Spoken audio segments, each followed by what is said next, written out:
Well, I always joke about it being Christmas about this time of year on the first Wednesday of February, so I think I've done that for 10 straight years, so I might as well keep it going. But yeah, it's exciting. I think, again, it's a byproduct of a lot of work. A lot of these guys who've been recruiting for over a year. Some guys obviously a little bit late in the process, a little bit shorter than that, but we're excited. Big class. We had obviously last 2 years we've had a large graduating group of guys that have done remarkably great things for the program with the national playoff runs and going to the Elite Eight this year. So there's a lot of great momentum to build off of. It certainly makes recruiting a little bit easier when you get that notoriety. But for us, it always starts in the backyard and our footprint. You know, Minnesota, Wisconsin, the Dakotas, Iowa, and Illinois are probably the states that we hit the most. Where I'd say vast majority of our class is going to come from that area. But it's exciting. Excited to get this done officially official. Even though most of these guys have probably been on board for months rather than weeks. So what I'm going to do, I know it's a little bit different when we break down the groups on the piece of paper that Ferris broke out. I'm going to do it by positions, so I apologize for that. It just keeps me from forgetting and bouncing around and doing it that way, so it's going to be a little bit different than what's written up. But before I jump into that, I want to thank you guys for coming to cover BSU football. It's awesome. You guys do an awesome job. I appreciate everything you do. Ferris for doing everything and putting up with us to pull this off, to get the signing day up and running and done around all their events. Aaron McElbee, who was in here for a second ago, our compliance officer, along with Britt and Deb Slough, obviously with the athletic administration, getting this done along with our community. I think it's really awesome when we bring recruits in to the different restaurants. We go to hockey games or basketball games, different events, how many people interact with our guys from Bemidji, around Bemidji, and make it feel special. I remember one story. I was actually during our summer recruitment, or during our team camp, we had an official visit, and I ended up taking a recruit out for lunch at Rutgers. And I don't know if I really got to talk to him. People in the community over there, I think they sold it better than I did. So I appreciate everybody for doing that. The small things go a long way. So that was really, really cool to have happen. So, but with that, we'll move forward with the guys. I'm going to start probably in a position that I never have in the history of doing this, with our long snapper. So Jonah Tell is his name, from Sauk Rapids Rice. Comes up from Phil Clapp Hockey. Was a player down at St. Cloud State back in the day. Has done a really nice job with their program down there. But it's something that we need to continue to develop. Coach Nye, Coach Brown do a really good job with their special teams, and just getting guys in the program instead of being so reliant on transfers, which we have in the past, which they've been great, but when I bring one in, he's a kid that can whip it around, have a chance to play, certainly as an underclassman, give us some depth and can come and compete that way. The next group, I'm just going to stay on the offensive side of the ball for the rest of the way down, starting with the larger group first, which would be the offensive line. Start first with Jake Alex, comes from Marshall High School, and I think again, when you just start looking at the offensive line in general, I joke about it that big people beat up on little people, and I feel like we mass produce alignment up here. We get a lot of 6'2", 6'3", 6'4" kids that end up being 290 pound, 300 pound athletic guys running around. And I think these guys fit that, where Alex is, between 6'2", 6'3", somewhere in that range, already 290 pounds probably. Saw him at camps, was recruited heavily in the NSIC, but we're just really excited to get him here with a great coach coming up from Marshall as well, with Coach Bowman, helping us get him up here, which was awesome. It's been great to us throughout the process, so I appreciate that. We're excited about having Jake here. We got a local guy from just down the road in Clearbrook Gonvick, Broden Benson. Again, I think local guys that you look back, like the Krause, Joe Woods, some of the guys from down the streets. You got to take care of your backyard first. So we're excited about Broden coming up here and doing good things for us. One next is from Wisconsin, Brady Bortz, which I'm going to have a hard time, with Brady Bortz, one of our assistant coaches, and Brady Bortz. So might have to have name tags or something on these guys as we continue to go through. But he's from Kiel, Wisconsin. Just a big barrel-chested dude. He reminds me a little bit of Will Lemire when he came out of high school. Just a big physical, kind of pre-made guy. And he can come in against 6'3", 275 pounds. Again, just one of the guys that we expect to develop within the program, get on the field as he continues to work. Really excited about Prentice. His name is Prentice Derrick Jr. From Chaska. Coach Dahl down there has done a really wonderful job over the years, producing a lot of great athletes. But when you watch Prentice again, just He doesn't look like he's 295 pounds. You know, he carries it really well for a 6'2" or 6'3" frame. Just really explosive, powerful kid. That's really going to be a great one for us, in my opinion, as he moves forward and gets bigger, faster, stronger, and develops himself, which is going to be awesome. We got a guy from Moorhead High. I think Moorhead's been known for a little bit more for their skill guys over the years, but Coach Feeney had a very intriguing guy by the name of Heaton Hall, big left tackle, hasn't played football probably as much as some other guys or even at the varsity level, but a basketball kid, can move. He's close to 6'6", probably 260, 270 at this point. Just a really big frame. Reminds me of Mitch Wynn that we took from Brainerd last year that played left tackle and actually got to play a little bit this year. But we're excited. I think he's really athletic. He was down at a South Dakota State camp late. One of our former coaches rant and raved about him down there, so we're excited about his athletic ability, what he can grow into. And then the last one on here for the offensive line is Grant Winkle. Grant's been up here multiple times for our team camp. Osakis High School, Coach Infinger comes up, and they do a really good job. If anybody pays attention to Osakis High School, it's football in a phone booth. They just come out and smack you, and I loved it. And him and his brother on the offensive line getting after it for years. So he's, again, another 6'2", 300-pounder that we're just excited about seeing where he can get to out of that group. So obviously, as you look at it, what we're going to need to replace next year in the offensive line, some of the quality dudes, Jake Gannon being a Remington Award winner this last year, Will Amir being a multiple-year all-conference kid, and you look at what's coming up that'll be seniors. We got 4 or 5 guys that will be graduating the next couple of years. So you always got to reload and keep big bodies on stock, and I think that group is going to be just that and do great things for us. Moving down to the skill, I'll probably just go with the one-off areas first and talk about maybe the backs first. So we'll start with the quarterback position. Louis Buxa is the quarterback that we took in this class. He's from Decorah, Iowa, kind of my old stomping grounds in Northeast Iowa. I got some friends and family still down there, so it was fun to run down and home visit him, and it was like going to flashback in time. It really hasn't changed much, to be honest with you, which is kind of neat. But got to meet his family. He came up over Christmas break. He actually reached out to us during the recruitment process, but he's got a strong arm. He's been in an RPO system. He was All-State as a utility back. Just a really intriguing kid that I think will be somebody that can be utilized in Coach Hines' offense as we continue forward. At running back, we took one this year, Mitchell Olson. Mitch comes up from Mounds View High School. Coach Malberg has done a really nice job down there. Mitchell was one of the first guys that we took a swing at running back. He was somebody that we had really high on our board. Catches the ball well out of the backfield. He's really dynamic, got great speed. He's physical, and it was quite the courtship. But we got him up here. We're really excited about him and his family, what he brings back to BSU. So we're excited about what he can do out of the backfield.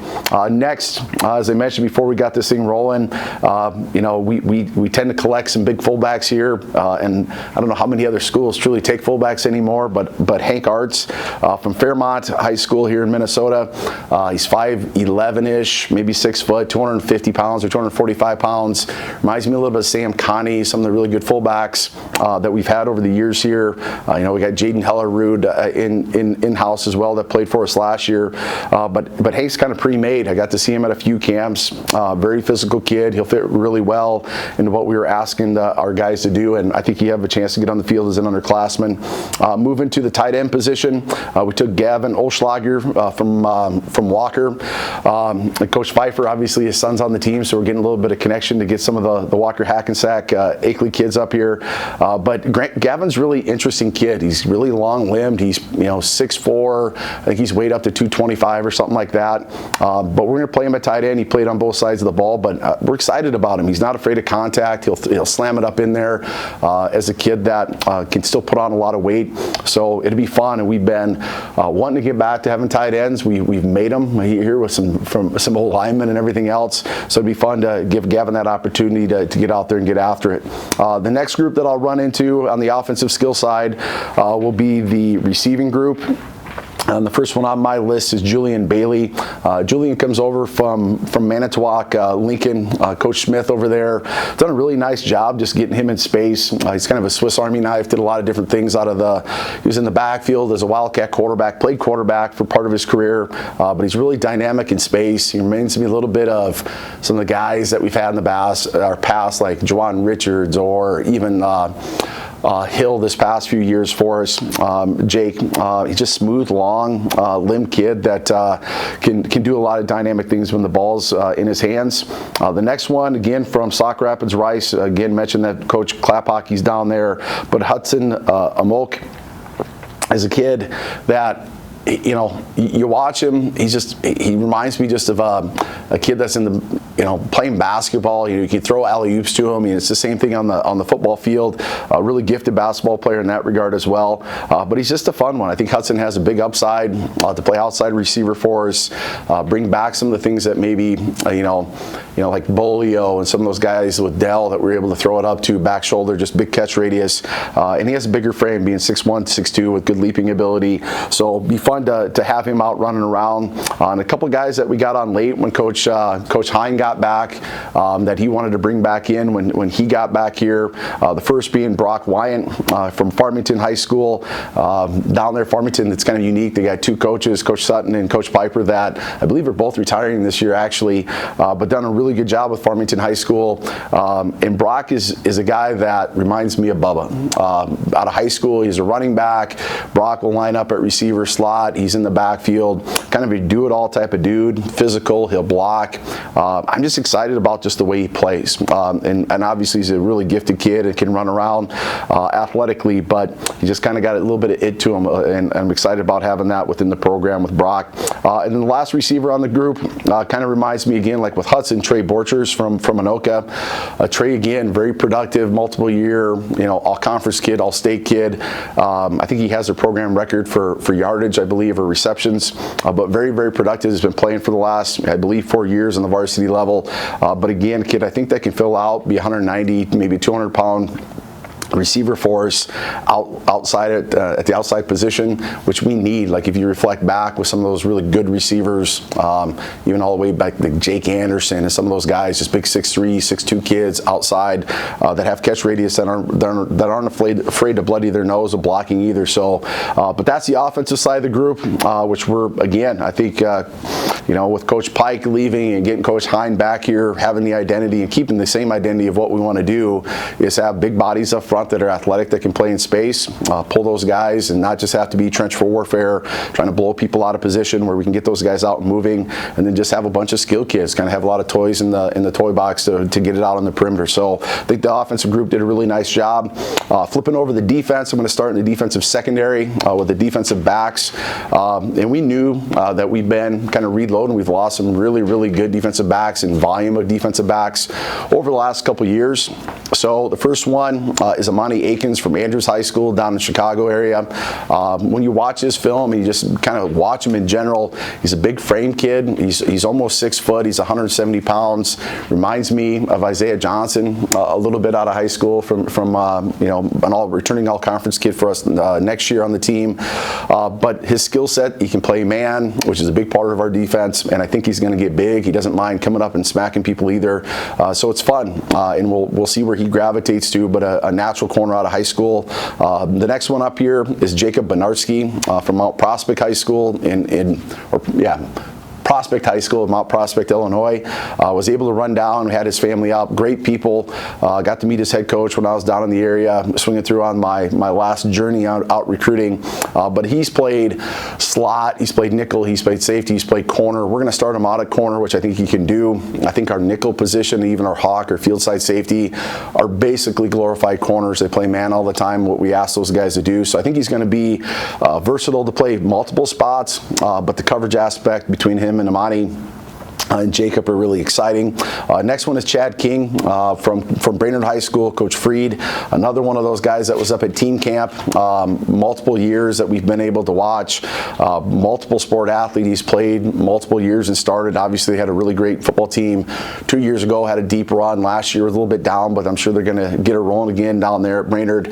But Chad just brings, again, just coverage skills, and he's not afraid to stick his nose in there. Again, he can play safety, he can play maybe in the slot at nickel, maybe even at corner. We'll see what his speed and how he develops. But again, a good local prospect that we expect to continue to develop and play for us sooner than later. Next one on here is Kane LaCroix. Kane is from Apple Valley High School, which a few years ago they were up at team camp. His stepdad, Pierre, has been involved with coaching or developing with recruits as well. Just a really good guy, really good family. When his mom and dad were up, he was an early commitment for us. But again, real long kid, 6'1", maybe 6'2", 160, 170 pounds that can cover. This is kind of a redundant theme that I've been talking about. We got to play man-to-man coverage here at BSU with what we're doing. But just, we wanted some size too. Like most of the kids that you've seen on this piece of paper are 5'10" or bigger, which not a lot of people, maybe they lie about it, but not a lot of true 6-foot guys at corner in our league, but we certainly have been able to bring that in. Next one is Jet Shaner is how you pronounce it. And if I butchered it, Jet, I'm sorry, but that's what I was told. But he's from Stratford, Wisconsin. I think it's the third straight year that we've been fortunate to get a player out of Stratford. They've had a really good run, 3 state championships in a row over there. And you watch the film, like this kid, number one, he's just flat out fast. He's a great athlete. And Coach Tubbs has done a really good job developing guys. Another guy that's stepping away from coaching this last year after their third straight. But again, a 5'10", 5'11", 170, 180 pound guy that we project playing safety. But again, it's just fun because he can cover, can move. And the last one on here, we don't dip into California very often, but Cooper Woodhall, him and his dad came out, just wonderful people first off. Wasn't sure if the distance was going to be a factor for him. He's from the San Diego area. But I tell you what, just a great background. I really enjoyed getting to meet him and his dad. Just good people, which obviously that makes it a little bit easier to recruit. But you watch him, guys, like he's 6'3", 190, defensive player of the year in their conference. He will stroke dudes in the hole. He'll come up and fill. You can blitz him. So he's going to be unique. I think, again, kind of that Swiss Army knife of where he can end up being, where he could play nickel, maybe safety, could, sub package at backer. Who knows? But he's a fun tool that we're going to enjoy developing and see where we can get to. But he's got a bright future for sure.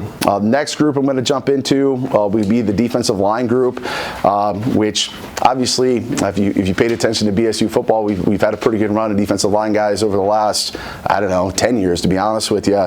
But we do certainly lose a lot of great depth, number one, a lot of great players, number two, great humans.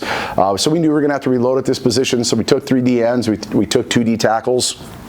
So the first one on here is Ryan Carroll. Ryan is just down the road at Park Rapids High School. So again, fun to get somebody in your backyard. Their head coach, Jeremy Nordick, was a former player here at BSU as well. Going to come up to team camp next year, so it'll be fun to get him up here. But Ryan hasn't always been in Park Rapids. He transferred up. He's a multiple sport dude. He just got a good body type, right? 6'3", 6'4", 205, 210 pounds. Just excited about where he can get to. I always look back like Cade Barrett out of high school. Everybody sees Cade Barrett now, this massive human. Like Cade was, 6'4", 6'5", 215, 210, whatever it was, and grew himself into 260, 270. I'm not sure Ryan to get that big, but we'll see what the genetic code says. But he's fun. He's a good athlete, and again, can probably play a handful of different spots. Could play offense as well. He played tight end and receiver there. So it'll be fun to see where he ends up. Jason Eagle from Spring Lake Park is next guy. Jason is a guy that we were on really early in the process. They came up for our early official visit last summer, believe it or not. And was one of the earlier guys to jump on board. But fun player to watch. He's played inside. He's played all over the defensive line. We project him as a defensive end. Could be that buck position, kind of a stand-up guy. Could play the strong end. We'll figure it out as he gets here. But again, 6'3", 220 pounds-ish, somewhere in that range. But just physical and plays the run well, can get after the passer, which is cool to see. The next one on here is from Iowa, which is Assumption High School, which is in the Quad City area, about 9 hours down there. So Joey Funderburk is the young man I'm mentioning. And I don't know if we would have got on Joey. His recruitment was a little bit different. One of our former players, one of my former coaches, George Persack Dennett, works in the area and actually coaches at Assumption High School. And then he sent me the film. I'm like, oh my God, 6'5", 200, whatever he is, 260 pounds or 250 pound kid that played basketball, moves really well. I think he has a really high ceiling for football. But when you just see him, he's played 3 technique, he's played D end. We're going to give him a chance to play the edge edge, kind of that strong DN position where we like to bulk kids up and play them, 260 pounds or whatever, 270 pounds. I think he can do that. So he's going to be fun, and I think he's really gifted, and I think he's just kind of scratching where he can get to in terms of football playing. So it'd be fun to get Joy and his family up here. Next on it is another Iowa guy, Carter Drake Metzger, from Wilton, Iowa. Odd story. I believe I went to college with both of his parents, so now I'm dating, back a little bit, back at Cornell days down there in Mount Vernon, Iowa. But Carter came up during the summer, again, 6'2", 6'3" kid, 250, 260 pounds. He'll play interior, probably our 3-tech, like where you saw Hoffman playing over the last few years. But twitchy, he gets off the ball, he's a good run pass player, really good high school, all-around athlete in my opinion. And again, I think he's going to fill out and even get bigger as you go through it, and be a kid that can play and be twitchy to be an every down guy for pass and run when he's out on the field. Last one, you always got to have the last in the class, and Cal was actually the last one to commit in the class, and a little bit later recruitment process. As we were looking at it, we were like, man, we want to take one more guy on the interior or just on the defensive line in general. And we started watching Cal's film, and I mean, he's 6'5", 260, 270 pounds. And when he was up on his visit, I'm like, he looks like a basketball player, which I always say it's a good thing, but he's big barrel-chested, really filled-out kid. And when you watch, he's twitchy for a big kid. He played O-line and D-line, but you watch what he did in the interior stuff. It was fun to watch. So. I don't think he's going to have a problem being a 300-pounder or 290-pound guy at all, and probably, again, look like a power forward more than a D tackle. So fun to have him and excited to get him here. Last on the group, but not least, my group that I coach is the linebackers. Tristan Holbrick as the first one on the list from Belle Plaine. Dave's done a really good job. He brought their group up from Belle Plaine this last year for team camp.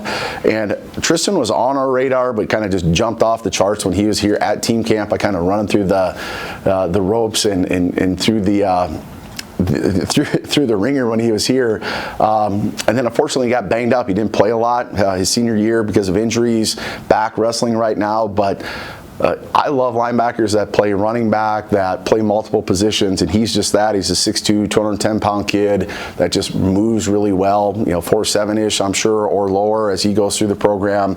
Just a long, lean athlete, which I really enjoy. So we're really excited about Tristan. Great family. Appreciate him being on board.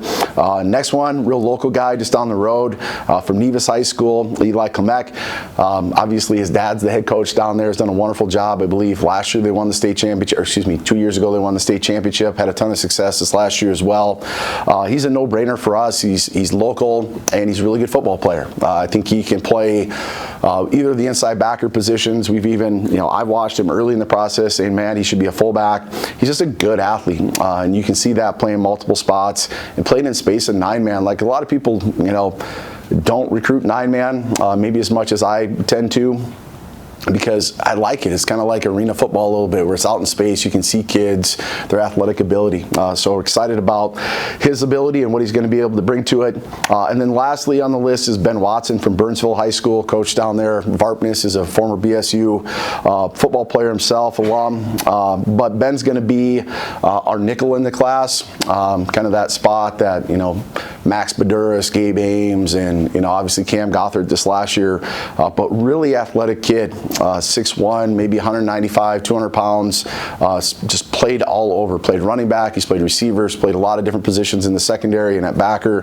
But for us, just kind of a natural fit at that spot, which is probably, to be quite honest with you, one of the harder spots to get to recruit that body type with that coverage skill or coverage ability is what we're looking for in that position. So that's the group. It's a lot of guys, but like I said, it's an army. We have 110 dudes on our roster, and bringing in 29 good ones from high school is really exciting. So I'll open it up for questions at this point. Yeah, question. How has the success of the program over the last 4 years helped you guys in recruiting players? I mean, at some point, the program starts to speak for itself, right? Yeah, I think it opens doors. And it has opened doors, and we've been good for a long time, even before I was a head coach. Like Coach Tesh and Coach Yonner and Vlek, all those guys did a tremendous job, setting the foundation of where we could get to. But we weren't able to probably recruit kids out of certain high schools as easy as we are now. But still, at the end of the day, I don't care where you're from or what school or any of your background, they have to be fit for BSU. We are where we're at, right? If you want a Metro, cross us off the list. If you want certain things, hey, cross us off the list. We got 50,000 people in the area. We're up in the Northlands if you like the outdoor recreational side of stuff. And yes, we have a great university and great support. And certainly the winning helps as well. But we really haven't deviated our approach to it. I think just kids have heard about us more. I think nationally that's certainly helped. You've seen the last handful of years, I doubt we get Cooper Woodhall if we don't play in the Elite Eight with schools that his dad maybe knows and things like that. And that's true. And even the Illinois kids and Iowa kids know our program now, which is it's a culmination of continuing to win, yes, and doing things the right way as a staff and getting the right kids here. So, but yes, it has made it a little bit easier for sure. How important is recruiting to building that good foundation for the future of BSU football? Yeah, with the day and age we live in, right? Like kids, you can take off whenever you want, right? It's free fall in college athletics to a degree. And I tell guys, if that's what they want, if they view themselves better than D2 football or where you're landing or where your feet are at, then don't come to BSU. I want guys to stay here for 4 or 5 years, to be part of the development of themselves and our program and have it be a family-oriented affair. And that's really why I got into college coaching. I love that aspect of it. And yes, there's going to be guys that certainly are going to transfer here and there. Like there's guys that have left here because of academic reasons and things like that. I get it, right? That all makes sense why you kids go on the portal, not just to try to bounce. So what we want the kids understand that you're going to buy in. We're a top 10 team in the country. You're going to have to work really, really hard to get where you're at. But you are a great athlete. Come in here and make your footprint and make yourself known. And that's how we sell it. And I don't know, I joke about this. Like one of the first 3 or 4 slides of my recruitment pitch to players, I pull up the slide about work. Like, I don't know, I'm either the best recruiter or the worst recruiter, because the first thing we talk about is our expectations and our standards of how we're going to work and what this program's about and what you're going to put back into it. You'll take out thousands fold as you go through it. And I think people like that. I don't know if it's old school mentality, which I certainly have, but they buy into it, like the work ethic. You need to come here and prove yourself. And now that they're signed, the ball's in their court. Like I tell them, hey, the keys are in the ignitions. What you want to do with your career from here on out is on you. We're here to guide you, to help you do everything, in which we will. I love these kids and the players and the coaches that we have on staff, but it still goes back to how hard you're going to work and how much you buy into the team, which has been pretty evident what our kids have been able to do. So it's been fun in that regard, but yes, they are the building blocks of what we're trying to get to and continue to build here. Obviously, there's all sorts of different players of background and stuff. Is there something that kind of unifies them, though? Is it kind of that work ethic or kind of the mentality that you approach, I guess? I think we sell it really, really hard and we don't deviate from it. Like, again, there's certainly, you could probably go through our conference and go, man, BSU, where do we rank in our stadium, or where do we rank in this or whatever. I know where we rank in wins and how we treat our kids and what we have going on in the program. That doesn't mean you have to have a nice stadium. It doesn't mean you got to have stuff. Stuff is, arbitrary to a lot of parents. What they need is to have a good experience. Like kids that are bought in, I say our locker room wins for us. They're tight knit. They're great dudes. They get along. They work hard. It's a family, and they view it that way, and that's why we're successful here. And yeah, we do get and sell that blue collar mentality and the throwback, smack in the nose type of deal, which I think helps, and it gravitates certain parents, certain kids that way too, because a lot of people are like, oh my gosh, you're talking about work, or if you're talking about, a backyard brawl at Bemidji State, I sell that type of stuff. That's what it's all about. And that's why we've been able to win and go across the country and say, hey, we're as good as anybody and we'll play anybody anywhere. So that's kind of the mentality that we bring, and the kids have bought into it, and they really buy into that thought process. You talked about a little bit about the winning and how that might attract people, put the program on kind of a national level. Can you feel kind of the excitement in this player group that they're kind of joining a program that feels a little ascendant? Yeah, and I think you got to be guarded with that too, right? Sometimes you get too caught up on the past and not looking strictly at the future, because our league is great. We could go out next year going 0-11. I don't know. In our last 4 years, wouldn't really matter. But yeah, there's a little swagger to these kids like coming in. Like they know their expectation is to build. Like we talk about, we're really 8 quarters and about 10 seconds away from our ultimate goal last year of winning a national championship. I think sometimes, like, first off, 10 years ago when I took it over, like, we had to talk going in the postseason into existence and hammer to our kids that we could do it. 8 quarters and about 10 seconds away from what we want to get accomplished here.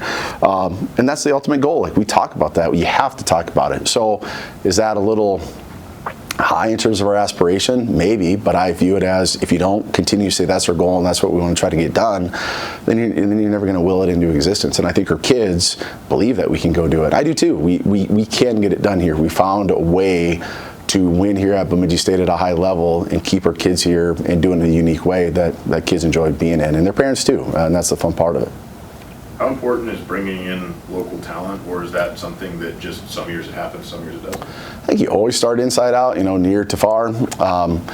It's also partly just population based, right? Like, the Metro has, I don't know what our population of the state of Minnesota is, but where they got 40% or 50% of our population in the Metro. Yeah, a big portion of our kids are going to be from the Metro, but we also got, Clearbrook-Gonvick kid, we got Walker Hackensack, we have, Nevis, Park Rapids. That might be the first time in a long time that we have that many guys from that close. Obviously, we've had a bunch of kids from BHS in the past at the high school of Stoffel and Troy over the years. But you want to start that way, and partly is, yes, they're good football players, are going to help us win, but it's just those kids, a lot of times, their family values and the beliefs and everything else kind of structurally fit with what we sell here at BSU. And it's fun. Like, those kids that come up from further away, they get to go hang out with those guys, and they have their family away from their family. I know, with our local Bemidji kids, or, one of our, Pfeiffer from Walker's taking a bunch of guys out hunting and fishing, they do that stuff. It's fun to be able to do that from your backyard. And it does help that they're good football players. And you look at our track record, like, Joe Woods was an All-American from right down the road, and Krause, and you talk about the Bemidji kids that have been very successful. Colton Heinrich was All-Conference last year.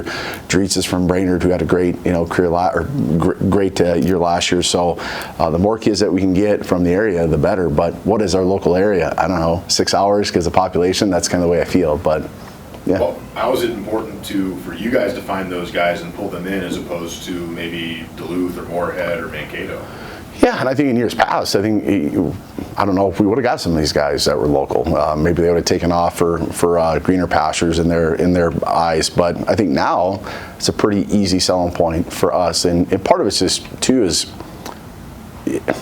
in terms of the level of play, like, there's not a bunch of 6A schools up here, right, or 5A schools for that matter. So you have to, it's like recruiting small towns. I'm a small town guy. You just got to know what you're looking for and not bypass and put them on the shelf. So we get to see these guys at camp. They're at team camps. We get to see them in action. That goes such a long ways for us. And then just the ties with the local coaches. They're like, hey, so-and-so, this reminds me of a former player that played there, developed. I'm like, that goes a long way for me as well, going, hey, he knows what we're talking about and what we're doing, and it ties back into getting guys here that fit what we do, and then also just finding a role, because they might be playing different position in high school at a small 1A school or 2A school, and come here and be in a completely different spot. So that's all part of the evolution of those kids, within college sports. So it's cool, it's fun, and the more local guys we can get, no pressure on all the local coaches, keep kicking them out. In terms of finding recruits, the old school way was you looked at newspaper clippings and cut them out, and it's changed vastly. Now you can go on YouTube and look any kid up. What are some of the things that you guys, if you don't want to share, that's fine, but what are some of the things that you guys have found have made you successful in recruiting over the last couple of years? Well, Huddle, the program that's come out, that share system through the high schools, you can literally recruit every kid across every state in the country. If you have enough resources, enough people to do it, you could do it that way. We don't, so we look at our footprint. We're going to look at the Dakotas, Minnesota, obviously, Wisconsin, Iowa, Illinois. Like, you probably notice almost all the kids have come from that area. So if we can stay within that footprint, I think you can win. I know this gets a little bit away from your question, but where did all the national championship teams come from? You look at it going, well, Fair State won it, and they're in Michigan, right? You look at who else was in the postseason, Ohio State, and you look at, NDSU down the road, Grandview, NAIA, D3 national championship team was from Illinois. Like, it's all upper Midwest or Midwest region. So for me, as we look at it, going, you don't have to run down to California. You don't have to go to all these other areas to find skilled kids or whatever. You just have to develop what's around you, okay? So that's what we look at first. And I think the big part for us is just finding fluidity and physicality on film. And that's what I like about O-linemen, D-linemen. Yeah, length goes into it. If you're 5'8" linebacker, I'm still gonna have a hard time if you're gonna get locked out on O-line guys. So there are some intangible like physical characteristics, but when all things are somewhat close, the temperament of the kid, along with that, how good a person he is. But if you just want to watch film, yeah, we're looking for guys that I would say that are twitchy athletes, and if you can find that, they usually do really well. Like our O-line guys coming back next year, from 8 or 9 man school in Iowa, you pull up he was bigger than everybody else too. But you're like, oh my God, he had twitch, right? You're like, holy buckets. The same thing I would say at the running back position with Mitchell Olsen. Like he gets out in space and does things that are like, wow, that's fun, and the receivers as well. So every position might be a little bit different, that you can get away with an interior guy maybe not being as bendy and stuff. But for the most part, that's really what we look for and dive down, and then whether they're fit here at BSU. And sometimes, or even our assistant coach are like, what's it mean? Like, what's a fit? Like, what's a fit? Like, they have to be able to fit here. Like, they have to have the resources to be able to get back and forth from college and just fit the tough-nosed, blue-collar mentality of what we're looking for. If they're worried about things like I talked about, the tangible stuff that you're worried, like the jerseys or what you give for shoes and all that, yes, we do all that sort of stuff, but what's worried about the important stuff, and that's what we typically, I look for, because it's the we, not me mentality that I look for in kids, the greater good of the guys around you. So once we find those guys, sign them up, because it's a little bit lost in our society at times, so we want to gobble up as many of those guys as we can get, and we've got those type of guys in the program and on this piece of paper today.